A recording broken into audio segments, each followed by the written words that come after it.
आता काही वेळापूर्वी एक मुलाखत झाल्याचं समजलं, पत्रकार परिषद झाल्याचं समजलं आणि त्यावरून विविध स्वरूपाचे आरोप त्या ठिकाणी श्रीराम सहकारी साखर कारखाना असेल, रामराजे साहेब असतील, यांच्या एकंदरीत करण्यात आल्याचं त्या ठिकाणी दिसून येतं. सध्या फलटण तालुक्यात अशाच प्रकारचे आरोप प्रत्यारोपाचं त्या ठिकाणी तेच विकासाचं काम आहे असं समजून काम चाललेलं दिसतंय. याच्यामध्ये श्रीराम सहकारी साखर कारखान्याचा विषय निघाला. आपल्या सर्वांच्या माहिती करता सांगतो की श्रीराम सहकारी साखर कारखाना हा 1957 मध्ये स्थापन करण्यात आला आणि त्यावेळेला स्वर्गीय श्रीमंत मालोजीराजे साहेब असतील, स्वर्गीय श्रीमंत शिवाजीराजे असतील आणि त्यांना सहकार्य त्या काळामध्ये अनेक अगदी स्वर्गीय हनुमंतरावजी पवार साहेब यांचे वडीलही निश्चितपणाने त्यांच्याबरोबर होते. दाती कुटुंबियांपैकी दाते होते, कणसे कुटुंबीय होते.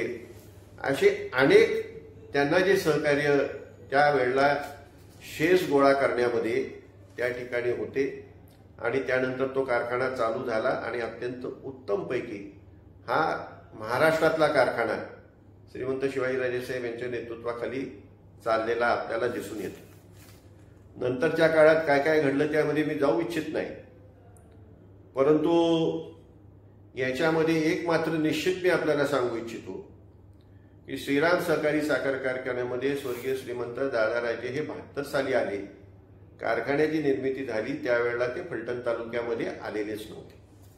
मला त्याबद्दल काहीच म्हणायचं नाही. त्यांनी सुद्धा हा कारखाना चांगला चालावा अशा दृष्टिकोनातून त्यांचे सुद्धा प्रयत्न होते, याविषयी काही शंका नाही.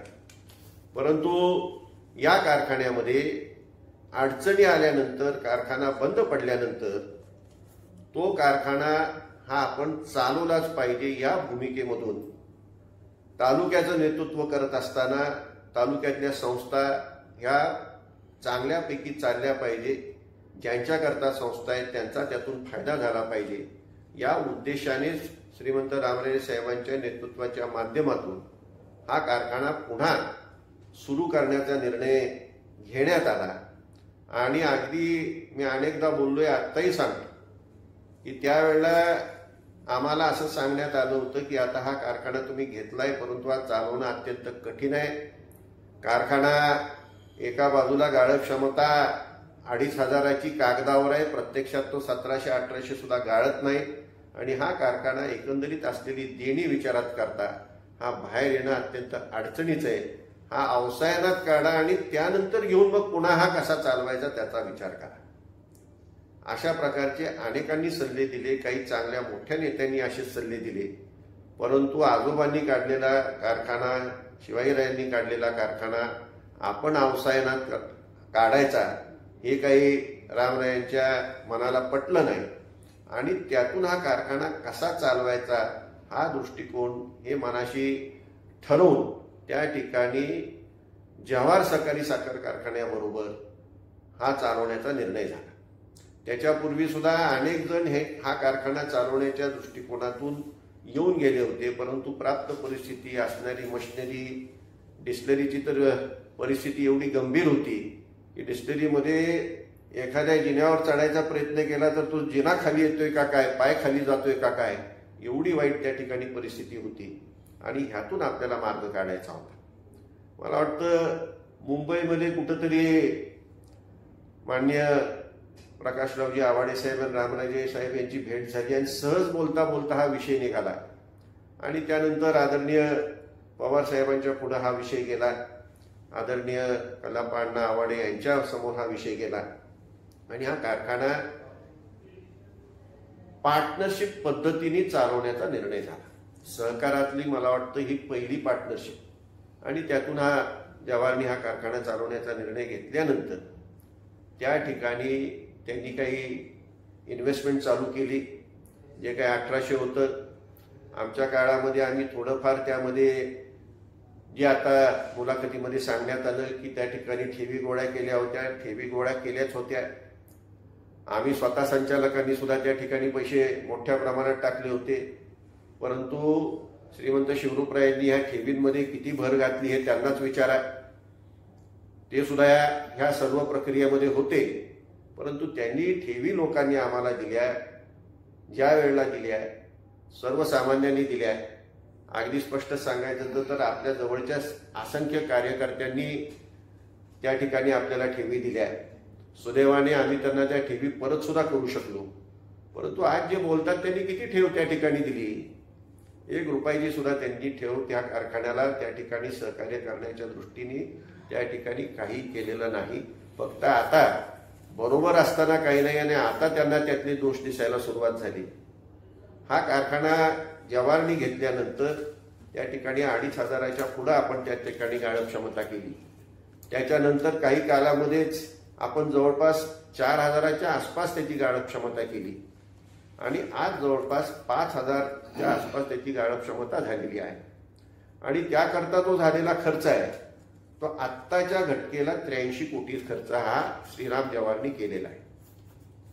आता ही इन्व्हेस्टमेंट करत असताना त्यांनी हा जावई शोध कुठून लावलाय की त्या ठिकाणी जुनी मशिनरी टाकण्यात आली आहे मला माहीत नाही.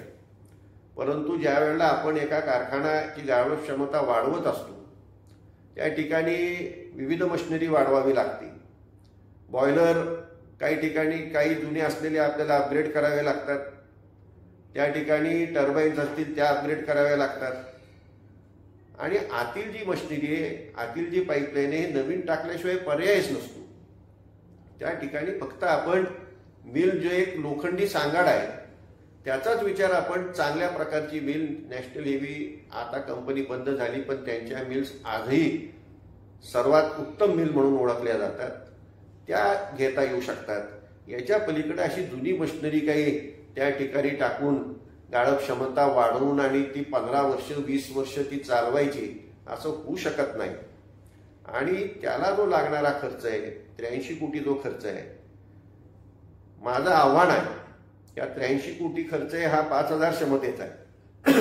अजून साधारण त्याच्यामध्ये एक 25 ते 30 कोटी घातले तर हा कारखाना 10,000 टनाचा होणार आहे. म्हणजे साधारण 125 ते 130 मध्ये कुणीही कारखाना कुठलाही कारखाना 10,000 टनापर्यंत घेऊन दाखवा हे केवळ अशक्य आहे. पण जवारची त्या ठिकाणी असणारी हातोटी आणि एकंदरीत श्रीराम जवारचं एकमेकावर असणाऱ्या विश्वासामुळे सभासदांच्या सहकार्यामुळे हे शक्य झालेलं आहे. आणि केवळ 125 कोटी ते 130 कोटीमध्ये त्या ठिकाणी 10,000 टनाचा कारखाना आणि त्याच्याशिवाय थोडा अधिक खर्च डिस्टिलरीवरती करून ती सुद्धा 90,000 ची डिस्टिलरी त्या ठिकाणी आपल्याला करता येणार आहे. त्यामुळे हे जे आरोप करतात हे त्यांना काही माहीत नसतं आणि त्यामुळे त्यांचे ते आरोप असावेत असं मला वाटतं. मला त्याच्याकडे फार लक्ष द्यावं असं काही वाटत नाही. आणि म्हणूनच कारखाना अत्यंत योग्य रीतीने पुढे चाललाय. सभासदांना त्या ठिकाणी योग्य त्या ठिकाणी पैसे मिळत आहेत. कामगारांचा वेळच्या वेळेला पगार होतोय. मागच्या सीझनला 3100 रुपये दिला, जवळपास सर्व पेमेंट सभासदांच्या खात्यावर जमा झाले. एक पेमेंट राहिले ते सुद्धा मार्चच्या आत ते जमा होत आहे. आणि ह्याच्या आधीची परिस्थिती आम्ही 18 कोटी कामगारांची दिले, थकीत देणी दिलेली, प्रॉव्हिडंट फंड भरले. एवढ्या अडचणीतून बाहेर काढलं आणि ज्या उद्देशाने हा कारखाना मारोजी राजांनी शिवाजीराजांनी काढला होता त्याचा उद्देश एकच होता की त्या ठिकाणी सभासदांच्या उसाला योग्य भाव मिळायला पाहिजे, कामगारांना पगार मिळायला पाहिजे. तोच उद्देश घेऊन आम्ही पुढे चाललेलो आहे. आणि एखादी गोष्ट जर चांगली करायची असेल तर त्या ठिकाणी जे ज्या तज्ज्ञ आहेत त्यांना बरोबर घेऊन केली तर काय चुकीचं आहे. कारण शेवटी आपण सभासद आणि त्याचं हित हे डोळ्यासमोर ठेवून आपण काम करत असतो. ह्याच्यामध्ये कोण चालवतोय कोण चालवत नाही. कारण श्रीरामची त्या ठिकाणी आजही संचालक मंडळ आहे, चेअरमन आहे आणि आम्ही एकत्रितपणे तो कारखाना चालवतो. हे लक्षात घेण्याची आवश्यकता आहे. आणि याची मला वाटतं कल्पना शिवरूपराजांना आहे. कारण अनेक मीटिंगमध्ये स्वतः स्वर्गीय श्रीमंत दादाराजे सुद्धा जवारच्या अनेक मीटिंगमध्ये हजर होते. ते त्यांना एखाद्या वेळेला त्याची कल्पना नसेल. आणि सर्व ठरवूनच त्या ठिकाणी ही संस्था मोठी व्हावी, वाढावी आणि त्यातून ऊस उत्पादकांचा त्या ठिकाणी फायदा व्हावा हाच दृष्टिकोन होता. आणि मी फक्त एकच एवढंच म्हणेन की सहकारी तत्वावर चालणारा हा फलटण तालुक्यातला एकमेव कारखाना आहे आणि काही झाले तरी तो सहकारीच राहणार, सभासदांचाच राहणार आणि सभासदांसाठी, ऊस उत्पादकांसाठीच हा काम करत राहणार. याच्याशिवाय दुसरा कुठलाही उद्देश हा कारखान्याचा निदान आम्ही तिथं असेपर्यंत तरी 100% नसेल, एवढं खात्रीपूर्वक आपण सर्वांना सांगतो. चेअरमन साहेब, आज आपण कारखाना चालवायला दिला असा जो आरोप वारंवार केला जातो त्यावर आपण काय सांगाल? आत्ताच माननीय श्रीमंत संजीवराजे नाईक निंबाळकर यांनी कारखान्याचा इतिहास सांगितला. 27/8/2002 आमच्या कारखान्याची निवडणूक झाली आणि बाबा चेअरमन झाले. त्यावेळेस कारखान्याची परिस्थिती, आतील मशिनरीची परिस्थिती आणि कारखाना असणारं देणं ह्याचा विचार केला गेला तर कारखाना चालवणं शक्य नव्हतं. तरी सुद्धा श्रीमंत रामराजेंच्या नेतृत्वाखाली सुरुवातीला आम्ही ऐच्छिक ठेवी जो 3,26,00,000 गोळा केल्या आणि त्याचबरोबर त्यावेळेच्या संचालकाच्या नावावर आम्ही मालवाच्या बँकेचं कर्ज काढलं आणि कारखाना चालवायचा प्रयत्न केला. आणि हे सगळं करत असताना जवळजवळ 2,83,00,000 आम्ही आज कारखान्यामध्ये मशिनरीमध्ये खर्च केले. हे सगळं करत असताना 2 सीझन घेतले आणि 2 सीझन घेतल्यानंतर तिसऱ्या सीझनला दुष्काळ पडला, कारखाना बंद होता. आम्ही जेवढी साखर तयार केली गेली ती जवळजवळ 4,16,00,000 फंडाची जी रक्कम होती त्या फंडाच्या रकमेपोटी आमची साखर जप्त करण्यात आली. त्यामुळं कारखाना भविष्यामध्ये चालवणं अवघड झालं.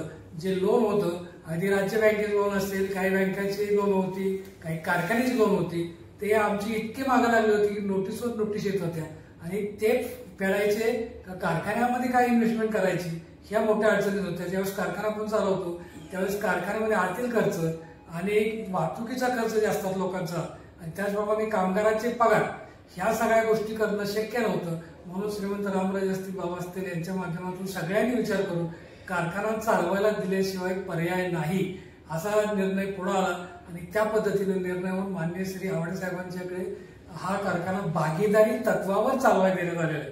हा महाराष्ट्रामधील पहिला प्रयोग आहे आणि हा प्रयोग संपूर्ण महाराष्ट्रात आता राबवला जातोय. हे सगळं होत असताना कारखान्यावर असणारं जे कर्ज आहे ते कर्ज तर आपल्याला कळायला पाहिजे होतं. कारण कारखाना चालवायला दिला, भाडं आलं, भाड्यापोटी आपण कामगारांचे आता बाबांनी सांगितल्याप्रमाणे 18 कोटी पूर्वीचे देणे होते. टोटल आपण पहिल्या 15 वर्षामध्ये जवळजवळ कामगाराचे 45 कोटी रुपये आपण देण्यात आले. त्यामध्ये आपण फक्त साधारण 52 कोटीचं आपल्याला भाडे मिळालं आणि इतर देणी इतकी होती. दुसरं एक आपल्याला बऱ्याच आरोप केला जातो की जमीन विकली, कारण जमीन ही महाराज साहेबांच्या माध्यमातून मिळाली होती कारखान्याला. विकायचं कारण असं होतं की विकल्याशिवाय आपल्याला पर्याय नव्हता, कारण राज्य बँकेचं फार मोठं कर्ज होतं आणि त्या कर्जापोटी आपल्याला जमीन विकली. जमीन विकताना कोणाला असा काय फार मोठा आनंद झाला असं नाही. जमीन विकून आपण एक कर्ज नील केलं, हे फार महत्वाचं आहे. आणि आता ज्यावेळेस दुसरा करार करण्यात येतोय, पहिला करार अस्तित्वात होता, व्यवस्थित पूर्ण झाला, कुठलीही अडचण नाही, शेतकऱ्यांचं ऊसाचं पेमेंट वेळेवर झालं, कामगाराचे पगार वेळेवर झाले. त्या पद्धतीने आज जी इन्व्हेस्टमेंट गरजेची होती ती जवाहरलालनी व्यवस्थित केली. पहिले 15 वर्ष कारखाना व्यवस्थित चालला. दुसऱ्या वेळेस जेव्हा दुसरा करार करण्याची आपल्याला वेळ आली त्यावेळेस एक तर कारखाना कर्जमुक्त झालेला होता. अगदी शासनाची किरकोळ बिनव्याजी काय रक्कम थोडीशी होती तेवढीच देणं राहिलेलं होतं. पण भविष्यामध्ये स्पर्धेमध्ये टिकायचं असेल तर आपल्याला कारखान्याचं एक्सपान्शन करणं गरजेचं होतं. एक्सपान्शन बरोबर शेतकऱ्यांना ऊसाचं पेमेंट स्पर्धेमध्ये द्यायला देणं गरजेचं होतं. कामगाराचे पगार वेळेवर देणं गरजेचं होतं. ह्या सगळ्या गोष्टीचा विचार करून आपला दुसरा करार करण्यात आला आणि दुसरा करार करून आज जवळजवळ आता सकाळी त्यांनी सांगितले की 100 कोटी काहीतरी देणं लागते. हे एकदम चुकीचं आहे. कारण आतापर्यंत आता बाबांनी सांगितल्याप्रमाणे 83 कोटीची इन्व्हेस्टमेंट म्हणजे आज त्यांनी मशिनरीसाठी खर्च केलेले, ते काय कर्ज वगैरे नाही, हे जवाहरवाल्यांनी मशिनरीसाठी खर्च केलेले आणि हे आता 83 कोटी केलेले आहेत. आपण साधारण 10,000चा पूर्ण करण्यासाठी फक्त ऊस क्रशिंगची जी मेकॅनिकलचा विभाग आहे तेवढा फक्त करण्याचा राहिला. आतल्या संपूर्ण मशिनरी 10,000 कॅपॅसिटीच्या बसवून झालेल्या आहेत. आपण पॅरलल क्रशिंग जर टाकलं तर साधारण ते 25-30 कोटीमध्ये आणखीन जाईल आणि ते मशीन आपण यावेळेस टाकतोय. त्यामुळे साधारण 125 ते 130 कोटीच्या आसपास हा कारखाना 10,000 क्रशिंग कॅपॅसिटीचा आपण यावर्षी करतोय. फक्त जो आरोप करतात की 100 कोटी देणं आहे, हे देणं वगैरे काही नाही. हे आज केलेली इन्व्हेस्टमेंट आहे आणि आम्ही असा कॅश फ्लो तयार केलेला आहे पुढच्या साधारण 15 वर्षाचा, त्यातले 3 वर्ष गेली. ह्या कॅश फ्लो मध्ये असं आहे की ज्यावेळेस आपण 15 वर्ष पूर्ण होती त्यावेळेस 90 KLPDची डिस्टिलरी आणि 10,000 कपॅसिटीचा कारखाना 15 वर्षानंतर त्यांना एकही पैसा न द्यावा लागणार नाही. अशा परिस्थितीमध्ये दोन्ही कारखाना आणि डिस्टिलरी आपल्याला इथून पुढच्या काळामध्ये चालवायला मिळणार आहे की जेणेकरून आता जी इन्व्हेस्टमेंट केलेली आहे ती टोटल नील होणार आहे. असं कोणी गैरसमज करून घेऊ नये की आता जी इन्व्हेस्टमेंट करतात ती श्रीरामला परत द्यावी लागणार आहे, हे असा गैरसमज करून घेऊ नका. 15 वर्षाचा करार पूर्ण झाल्यानंतर ही दोन्ही कारखाना आणि डिस्टिलरी आपल्याला व्यवस्थित पुढच्या भविष्यामध्ये चालवण्यासाठी मिळणार आहे. श्रीरामला आता कर्जमुक्त आहे का कर्ज आहे? श्रीरामला आताच कुठलंही व्याजाचा एकही पैसा कर्ज नाही. त्यांचा जो आरोप आहे 100 कोटी ते फक्त इन्व्हेस्टमेंट आहे, कर्ज नाही, अजिबात कर्ज नाही. ज्यावेळेला आपण मशिनरी नवीन टाकतो त्यावेळेला त्या ठिकाणी आपल्याला इन्व्हेस्टमेंट केल्याखेरीज मशिनरी कशी येणार, त्यामुळे ते मशिनरीसाठी केलेला खर्च आहे इन्व्हेस्टमेंट. आणि त्यावेळेला आणि ज्या वेळेला 15 वर्षांनी ज्यावेळेला कॅश फ्लो प्रमाणे चेअरमन साहेब म्हणाले त्याप्रमाणे कुठलाही रुपया न देता हा कारखाना पुन्हा एकटा श्रीरामचाच असणार आहे. त्याच्यामध्ये घसाऱ्याचा सुद्धा त्या ठिकाणी विचार करून त्यांनी जी घातलेली मशिनरी त्याचा घसारा जाऊन त्याची जी किंमत होईल ती किंमत त्या ठिकाणी लक्षात घेतली. म्हणजे असं नाही आहे की आज 1 रुपयाची टाकली तर रुपयाचीच परत द्यायची आहे, घसारा काढून त्यावेळेला ती मशिनरीची किंमत त्यांना द्यायची आहे. हा असा विषय कर्जाचा अजिबात नाही.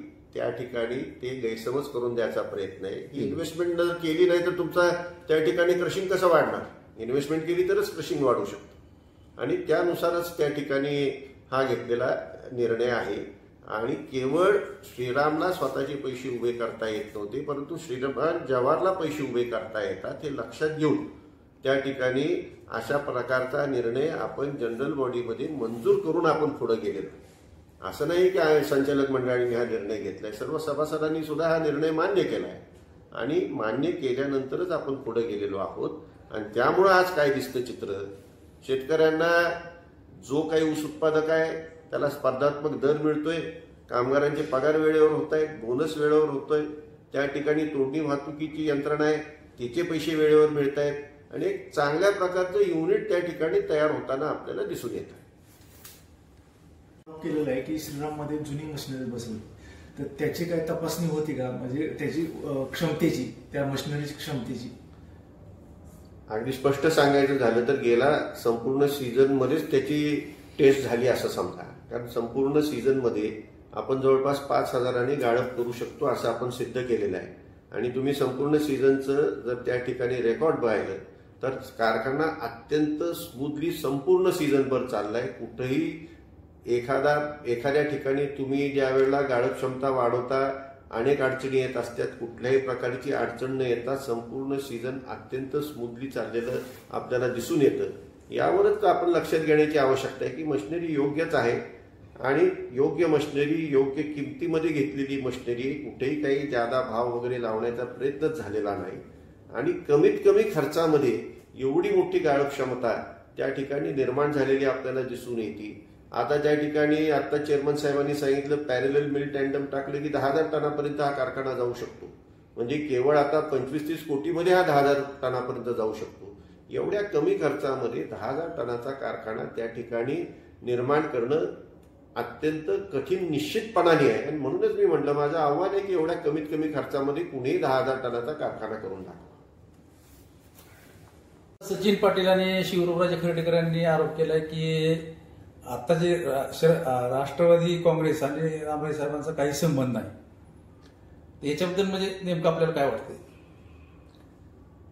ज्यावेळेला राष्ट्रवादी काँग्रेस एक संघ होती त्याच्या स्थापनेपासून रामराजे साहेब राष्ट्रवादी काँग्रेस पक्षामध्ये आहेत आणि राष्ट्रवादी काँग्रेस पक्षाचं काम करत आहेत. किंबहुना सातारा जिल्ह्यामध्ये राष्ट्रवादी काँग्रेस वाढवण्याच्या दृष्टिकोनातून, राष्ट्रवादी काँग्रेस बळकट करण्याच्या दृष्टिकोनातून रामराजांचं फार मोठं योगदान आहे. आणि आपल्यालाही सर्वांना माहिती की गेल्या आता निवडणुका स्थानिक स्वराज्य संस्थेच्या झालेल्याच नाहीत, परंतु राष्ट्रवादी काँग्रेस पक्षाची स्थापना झाल्यापासून ज्या ज्या निवडणुका झाल्या त्या सर्व निवडणुकांमध्ये जिल्हा परिषद असेल, नगरपालिका असतील, पंचायत समिती असेल, सातारा जिल्ह्यामध्ये राष्ट्रवादी काँग्रेस पक्षाचंच वर्चस्व आपल्याला पाहायला मिळतं आणि राष्ट्रवादी काँग्रेस पक्षाच्या माध्यमातून अत्यंत चांगल्या प्रकारची कामं सुद्धा झाल्याचं आपल्याला पाहायला मिळतं. दुर्दैवाने राष्ट्रवादी काँग्रेसची 2 शक्ल झाली आणि त्याच्यानंतर हा जो वाद निर्माण होतोय किंवा कोण कुठल्या राष्ट्रवादीत आहे, कोण कुठल्या नाही, त्याहीपेक्षा अत्यंत दुर्दैव आहे. आणि त्याच्यामध्ये रामराजे साहेब हे अजितदादा पवार साहेबांबरोबरच राहिले आणि आजही त्यांच्याच बरोबर त्या ठिकाणी आहेत. राष्ट्रवादी काँग्रेस पक्षाच्या राष्ट्रवादी काँग्रेस पक्षाच्या सर्व मिटिंगला रामराजे त्या ठिकाणी उपस्थिती असल्याचं आपल्याला दिसून येतं. या ठिकाणी कोण राष्ट्रवादी काँग्रेसचं फार प्रेम दाखवतोय, कोण दाखवत नाही, राजकीय परिस्थितीनुसार राजकारण पुढे चाललंय. तुम्ही थोडंसं 2099ची निवडणूक आठवा, 1999 सालची निवडणूक आठवा. त्या निवडणुकीमध्ये राष्ट्रवादी काँग्रेस पक्षाची नुकतीच स्थापना झाली होती. आम्ही सर्वच त्यावेळेला स्वर्गीय श्रीमंत दादाराजे साहेब होते, शिवरूपराजे होते, सर्वच आम्ही राष्ट्रवादी काँग्रेस पक्षामध्ये आम्ही गेलो होतो. मला वाटतं मुंबईला त्या ठिकाणी मोठा कार्यक्रम झाला आणि त्या ठिकाणी राष्ट्रवादी काँग्रेस पक्षाची स्थापना झाली आणि त्यानंतरच झालेल्या 98 साली स्थापना झाली. 99 साली ज्यावेळेला लोकसभेची निवडणूक झाली त्यावेळेला राष्ट्रवादी काँग्रेस पक्षाने स्वर्गीय आदरणीय लक्ष्मणरावजी पाटील साहेब यांना त्या ठिकाणी उमेदवारी दिली होती. त्यावेळेला उमेदवार म्हणून कोण कोण उभे होते? शिवसेनेतर्फे स्वर्गीय आदरणीय हिंदूरावजी नाईक निंबाळकर उभे होते. काँग्रेसचे उमेदवार कोण होते? काँग्रेसचे उमेदवार श्रीमंत स्वर्गीय दादाराजे होते. म्हणजे 98 साली ते राष्ट्रवादी काँग्रेसमध्ये, 99 साली राष्ट्रीय काँग्रेसचे उमेदवार, हे चित्र त्यावेळेला आपल्याला पाहायला मिळतं. आणि आता पुढे जाऊन शिवरूपराजेंनी राष्ट्रवादी काँग्रेसची त्या काळात ते कुणाबरोबर होते? ते अर्थात त्यांच्या पिताश्रीच बरोबरच होते. म्हणजे त्यांनी राष्ट्रवादी काँग्रेसचं फार प्रेम सांगायचं काही कारण नाही. आणि शेवटी आजची जी तुमची राष्ट्रवादी काँग्रेस आहे, तुम्ही अनेक ठिकाणी भाजपचे कार्यकर्तेच्या मध्ये प्रवेश जे होत आहेत त्या ठिकाणी तुम्ही दिसताय. म्हणजे तुमची काय भाजप गट आहे का? तुमची राष्ट्रवादी म्हणजे फलटण तालुक्यातली हे भारतीय जनता पक्षाचा गट आहे असं म्हणलं तर काय चुकीचं ठरेल? त्यांनी त्याचा नीट विचार करावा आणि कोण कुठल्या पक्षाचा आहे आणि कोणी कुठल्या पक्षावरती निष्ठा विश्वास ठेवावी, कुठल्या नेत्यावरती ठेवावी, आपली आपण तपासून पहा. आमदार होते तिथं, विधानसभेपूर्वी ते कुठल्या पक्षात होते, कुठल्या पक्षात आले आणि त्यांची निष्ठा अजितदादांवर कुठून आली? ज्याला तुम्ही पाणी चोर म्हणत होता त्याच्यावरती तुमची निष्ठा एकदम कशी काय जागी झाली? अनेक प्रश्न असे आहेत. त्यामुळे त्यांनी ह्याच्यामध्ये न जाणं हा शहाणपणा आहे. काळेश्वर जिनिंग कापसाच्या पिकावर रोग आल्यामुळे बंद झाली असं शिवरूपराजांचं म्हणणं आहे, तर त्यावर आपलं काय म्हणणं? कापसाच्या पिकांवरती रोग आला किंवा कापूस कमी झाला त्यामुळे फलटण तालुक्यातल्या अनेक ज्या जिनिंग्स होत्या त्या बंद कराव्या लागल्या. परंतु आता कापसाचं पीक पुन्हा वाढायला लागले आणि अशा परिस्थितीत ह्या जिनिंग काय परत चालू होऊ शकतील असं मला काही वाटत नाही. त्यामुळे त्यांनी तिथं नेमकं काय केलंय मला काही माहीत नाही. परंतु त्या ठिकाणी त्याच्या जमिनी विकल्याचं वगैरे ऐकिवात आहे. आता शासन त्यांचं आहे, त्यांनीच नीट माहिती काढावी आणि द्यावी की आता त्याची परिस्थिती काय आहे. कारण आता कापूस वाढायला लागला, पण कापूस वाढायला लागत असताना त्या ठिकाणी कुठलीही जिनिंग त्या ठिकाणी काम करू शकेल असं मला काही वाटत नाही. आणि रामराजे काय बोलले मला ह्या ठिकाणी सांगताना पण ही वस्तुस्थिती आहे की अनेक उद्योग त्या ठिकाणी चालू केले. आज काहीचे चालले, काहीचे चालले नाहीत. याच्यामध्ये काही असं काही व्यक्तिगत कोणावरती जायचा विषय नाही. मला वाटतं त्यांचा रोग असा असावा की आता जी काय परिस्थिती जिनिंगची आहे ती त्यांनी स्पष्टपणे त्या ठिकाणी सांगावं. जिनिंगची मूळ जमीन किती होती, आता किती आहे, त्याचं काय केलं हे त्यांनी सांगावं. ते दूध संघाबद्दल बोलले, त्यांना माहीत नसेल की दूध संघ आत्ताही जिवंत आहे, दूध संघ आत्ताही चालू आहे. आणि हा दूध संघ केवळ जिवंत ठेवायचा म्हणून जिवंत ठेवलेला आहे. त्याला आम्ही सहकार्य करतो म्हणून तो आज अस्तित्वात आहे.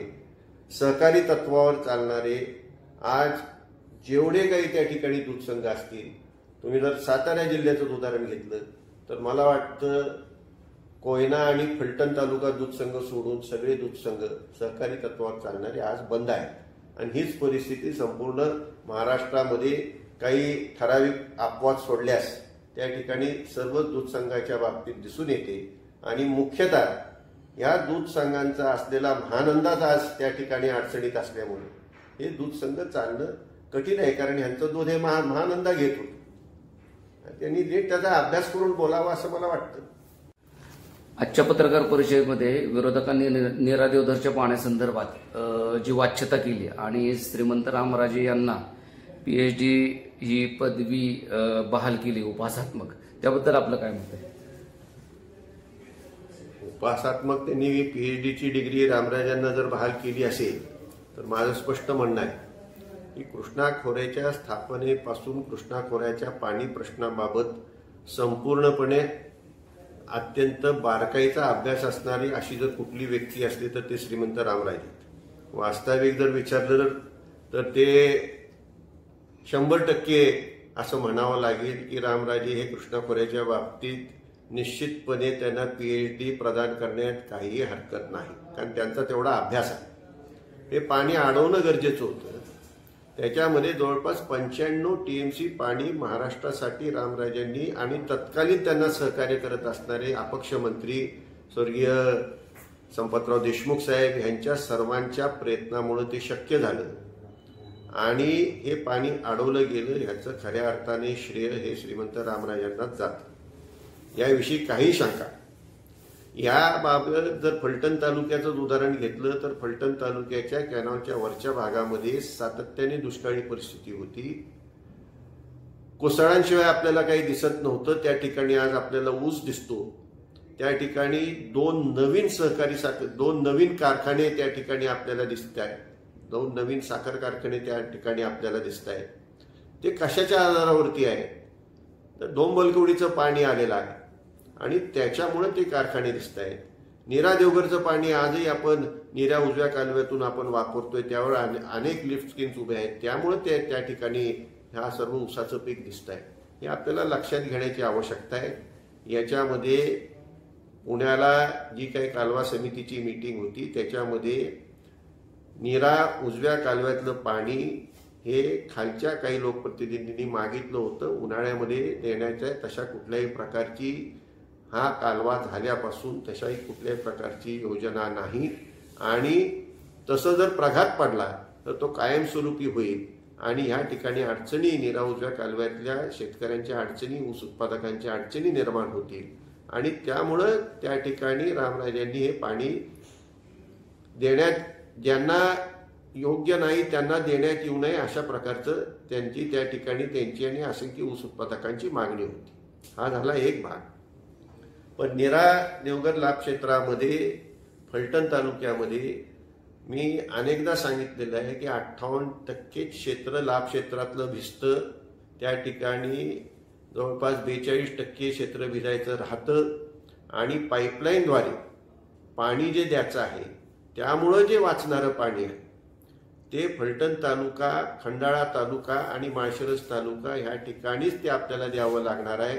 अन्यथा ह्या तालुक्यातील ज्यांच्याकरता ही योजना झाली, ज्यांनी स्वतःच्या जमिनी दिल्या, ज्यांचं पुनर्वसन जे आहे त्या तालुक्यात खंडाळा, फलटण, माळशिरसमध्ये झालेलं आहे, ह्यांनाच पाणी कमी पडेल आणि त्याचा फटका नीरा उजव्या कालव्याच्या शेतकऱ्यांना सुद्धा पडेल. अशा दृष्टीने त्या ठिकाणी वाचणारं पाणी ह्या तिन्ही तालुक्यांनाच लागणार आहे.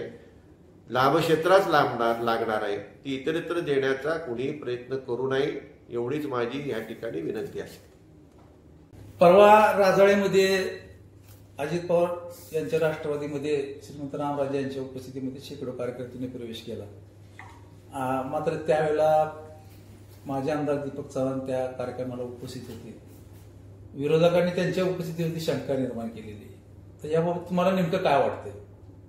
परवा जो राजाळमध्ये कार्यक्रम झाला त्या कार्यक्रमामध्ये श्रीमंत रामराजे निंबाळकर यांच्या उपस्थितीमध्ये शेकडो कार्यकर्त्यांनी राष्ट्रवादी अजित पवार गटामध्ये प्रवेश केला आणि त्यामध्ये माननीय माजी आमदार दीपक चव्हाण यांच्यावर आक्षेप घेतला. ठीक आहे, आता 3 महिन्यापूर्वी विधानसभेच्या निवडणुका झाल्या. निवडणुकापूर्वी आत्ताचे जे विद्यमान आमदार आहेत सचिन पाटील हे नक्की कुठं होते आणि अगदी भाजपमध्ये असणारा माणूस या ठिकाणी आला आणि इकडं अजित पवार गटातून तिकीट दिलं गेलं आणि अजित पवार गटाचे आमदार म्हणून निवडून आले, काय हरकत नाही, चांगली गोष्ट आहे. परंतु निवडून आल्यानंतर हे आत्ताचे जे काही कार्यक्रम चालू आहे प्रत्येक कार्यक्रम आपण बघतोय, आम्ही बऱ्याच वेळा टीव्हीला बघतोय किंवा व्हॉट्सअपवर बघतोय, ज्या ज्या वेळेस हे कार्यक्रम चालू असतात त्या त्यावेळेस नक्की हे कार्यक्रम भाजपचे आहेत का अजित गटाचे आहेत आम्हाला प्रश्न पडतो. आणि महायुतीचे जरी कार्यक्रम असतील तरी बऱ्याच कार्यक्रमांमध्ये माननीय अजितदादा पवार राज्याचे उपमुख्यमंत्री यांचे फोटो सुद्धा आम्हाला दिसत नाहीत. ह्याचं कारण काय, म्हणजे नक्की आत्ताचे जे विद्यमान आमदार आहेत हे नक्की भाजपचं काम करतात का अजितदादा गटाचं काम करतात, हा आमच्या पुढे मोठा प्रश्न आहे. आणि बऱ्याच लोकांचं स्पष्ट मत असं आहे की आत्ताचे आमदार आहेत हे नक्की भाजपचेच काम करतायत, की जेणेकरून भविष्यामध्ये राष्ट्रवादी अजित पवार गट कुठंतरी धोक्यात येतोय का, अडचणीत येतोय का, आणि अडचणीत जर येत असेल तर या अडचणीतून दूर करण्यासाठी माननीय श्रीमंत रामराजे हे सक्षम आहेत आणि भविष्यामध्ये तेच हे अजितदादा पवार गटाचा गट हा सक्षम करणार आहेत. स्वप्न मोठं आहे मग तयारी ही तशीच हवी. महाराष्ट्र शासन मान्यता प्राप्त योद्धा career academy Phaltan, Maharashtra police, Indian army, BSF, CRPF, CISF, ITBP आणि विविध भरतीसाठी 100% प्रशिक्षण, 24 तास अभ्यासिका, अनुभवी शिक्षक वृंद, 400 मीटरचे सुसज्ज मैदान, 2 वेळा मैदानावर कठोर प्रशिक्षण, दर आठवड्याला डेमो टेस्ट. तुमचं यश आमचं ध्येय. योद्धा करिअर अकॅडमी, मर्यादित प्रवेश. आजच नाव नोंदणी करा.